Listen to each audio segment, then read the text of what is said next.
Good evening, listeners. Thank you for tuning in. Tonight, we bring you the story of the Harlem Globeflappers. The year is 1921. The era of jazz music is emerging rapidly and is revolutionizing the looks and thoughts of young Americans across the country. The scene starts in a small, cozy colonial home in the suburbs near Harlem. Marvin, is that you? Yes, honey. Long commute home. Giant car crash on the main road. But hey, at least I wasn't walking like before. How's the unpacking going?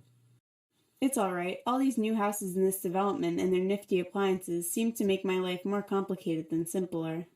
Look, one of the neighbors left us this. The Sun Also Rises by Ernest Hemingway? Wow, how exciting.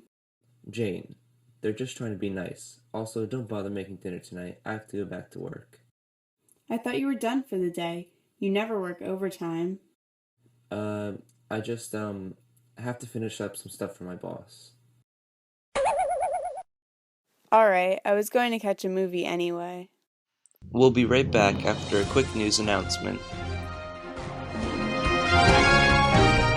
In recent discoveries, we have learned of a scandal within the popular Ku Klux Klan, where Grand Dragon of Indiana, D.C. Stevenson, has recently been convicted of rape and murder of an innocent young girl.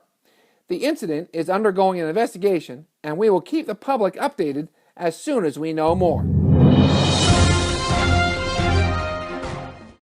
The scene changes to one of the local speakeasies in the basement of a local coffee shop, where the local flappers are showing off their flashy, frilly dresses, and the sheiks sat watching the women dance the Charleston while they sipped their booze. Our so-called housewife, Jane, walks through the doorway into the vicinity.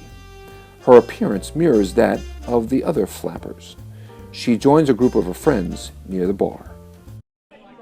Hey girls, this place again?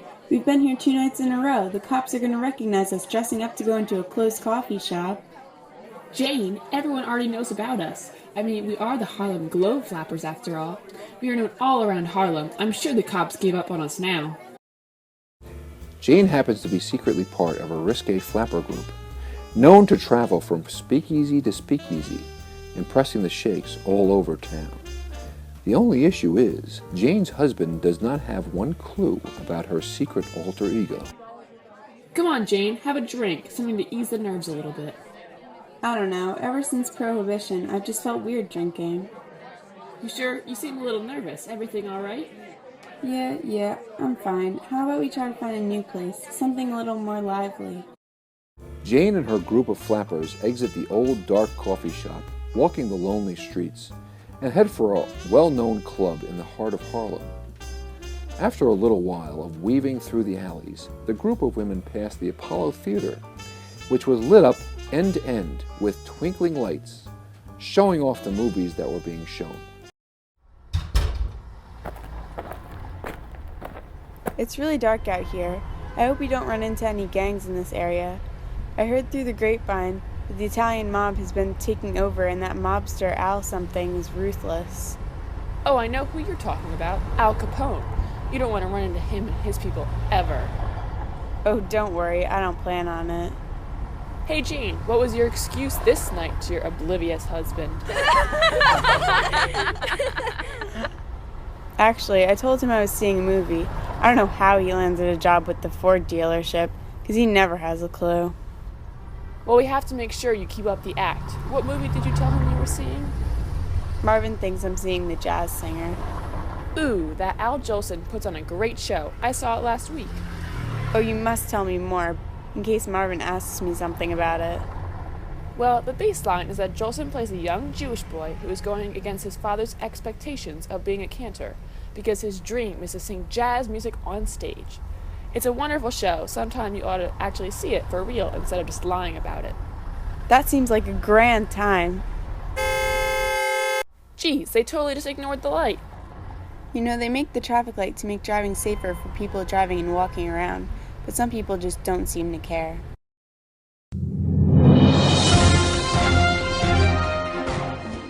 Sorry for another interruption. This just in. We have been informed of the kidnapping of national hero Charles Lindbergh's baby boy.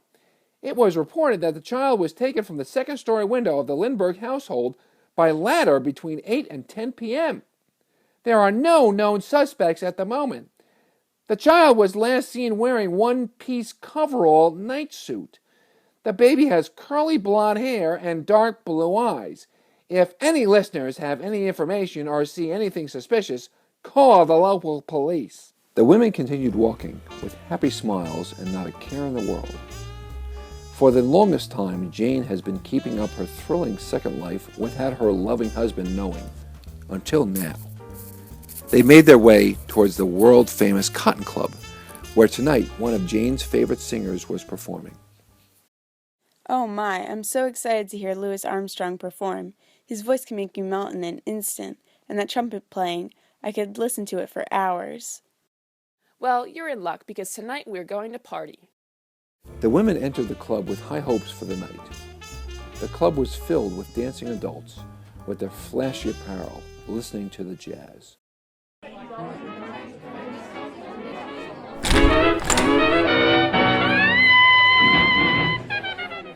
Jamie, this place is the cat's meow.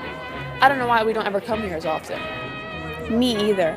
All these men look so dapper in their suits, it makes me miss Marvin. But sometimes I need a few nights out in town with my girls. I think the night is getting to me, because some people are starting to look like Marvin to me. No, Jane, oh my goodness, that is Marvin over there by the bar. I can't believe it. That lounge lizard, he told me he was going to the office. The two women marched over to where Jane's husband was sitting. Jane, is that you? I can explain. Sure you can, Marvin. Sometimes I like to go out for a drink and listen to some music. Tonight the big fight with Jack the Manassas Smaller Dempsey was on, and I came here to listen. I could ask you the same thing.